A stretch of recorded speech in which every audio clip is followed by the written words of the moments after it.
Today we are going to discuss about the hemodynamic disorder, thromboembolism and shock. This is the third chapter of the general pathology, and the reference book for the general pathology is the Robin Basic Pathology 9th edition. In this series of lectures, we will discuss about the hyperemia and congestion, and after that we will discuss edema in our second lecture, and in third lecture we will discuss about the hemorrhage, and after that we will discuss about the hemostasis and the thrombosis and embolism and infarction. I have already uploaded a video on the shock. uh, let's talk about the normal physiology which lead to the pathology. क्या होता है कि cell की जो environment है, एक healthy cell की environment है, वो डिपेंड करता है उसकी परफ्यूजन पे. अगर अगर एक टिश्यू या सेल जो है वो वेल परफ्यूज्ड है, उसको जो न्यूट्रिएंट्स है, जो ब्लड सप्लाई है वो प्रॉपर है, और उसकी जो सेल के अंदर जो सेलुलर मेटाबॉलिज्म के जो वेस्ट प्रोडक्ट जो जनरेट होते हैं, उसकी रिमूवल जो है वो प्रॉपर तरीके से होती है, तो एक सेल जो है फिर वो नॉर्मल में सर्वाइव करेगा. नॉर्मली क्या होता है कि एक अंडर नॉर्मल फिजियोलॉजिकल कंडीशन जो ब्लड है, जो प्लाज्मा है, वो आर्टीरियल सिस्टम से पास हो के कैपिलरीज में और उसके बाद जो फिर वीनस में.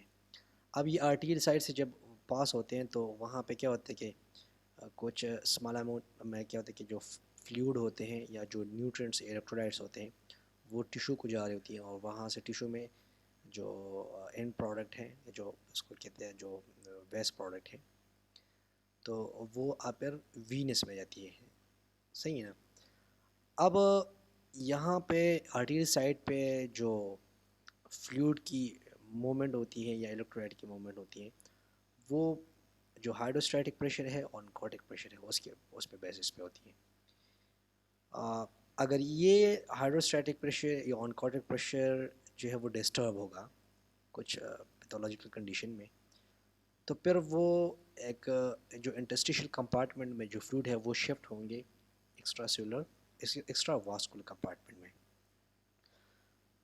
तो उससे क्या होगा, फिर एडिमा होगा. एडिमा कहाँ पे होगा कि जो इंट्रावास्कुलर कंपार्टमेंट में जो फ्लूइड है अगर वो शिफ्ट हो एक्स्ट्रा वास्कुलर कंपार्टमेंट में, तो फिर वो उसको हम क्या कहते हैं, एबनॉर्मली, तो उसको हम ओडीमा कहते हैं या एडिमा कहते हैं. यहाँ पे मेंशन है कि oedema the accumulation of fluid resulting from a net outward movement of the water into extravascular spaces. अब ये ओडीमा या एडिमा जो है वो डिपेंड करता है कि इसकी सिवियरिटी ज़्यादा है या कम है, और उसकी लोकेशन पे जो है वो मैटर करती है. सही है ना.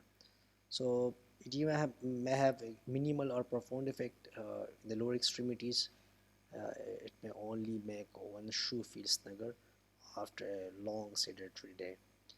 लंग्स में हो तो फिर वो जो है वो लाइफ थ्रेटनिंग कंडीशन काज कर सकते हैं, जिसको हाइपोक्सिया कहते हैं. कि एल्वेओलाई जो है वो अगर एबनॉर्मल फ्लूइड अकोमोलेट हो तो वहाँ पे जो गैसियस एक्सचेंज प्रोसेस है वो नहीं होगी. अब जो ब्लड वेसल्स हैं वो फ्रीक्वेंटली जो है वो सब्जेक्ट होते हैं किस चीज़ को, ट्रॉमा को, वेरिंग डिग्री में.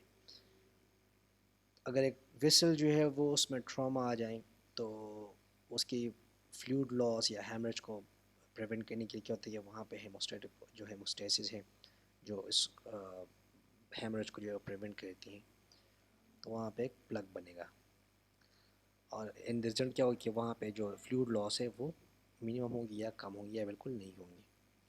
अब पेशेंट है जिसमें जो है वो हीमोस्टेसिस नॉर्मल नहीं हो रही और हेमरेज जो है वो परसिस्टेंटली उससे ब्लड लॉस हो रहा है, ये पेशेंट क्या होगा, इनिशियली वो हाइपोटेंसिव होगा, और फिर वो हाइपोवॉल्यूमिक शॉक में चला जाएगा, और एट द एंड वो खान उस पर एक्सपायर हो गया, डेथ होगा.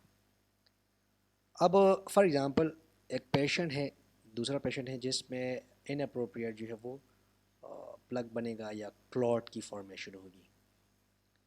अब खुदा न ख्वास्ता वो क्लॉट जो है वो या थ्रम्बस जो है वो डिसलॉग हो एक जगह से, तो फिर वो रोल होता चला जाएगा और किसी ऐसे एरिया में जहाँ पे उस ल्यूमन की जो डायमीटर है या जो इंटरनल ल्यूमन है वो कम होंगी, वहाँ पे वो स्टिक होगा, और जो अगला ऑर्गन है वहाँ पे विल परफ्यूजन नहीं होगी, और जब परफ्यूजन नहीं होगी तो अगेन वो انیشلی کمپنسیٹ کرے گا، اس کے بعد جو ہے وہ ریورسیبل سیل انجری، اس کے بعد ارریورسیبل سیل انجری، اور پھر سیل ڈیتھ ہوگا وچ لیڈ ٹو انفارکشن۔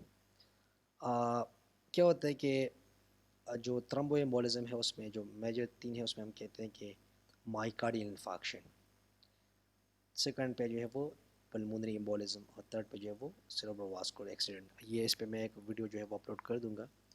اچھا، نیکسٹ سلائڈ میں جو ہے وہ ہم بات کریں گے ہائپریمیا اینڈ کنجیشن پہ۔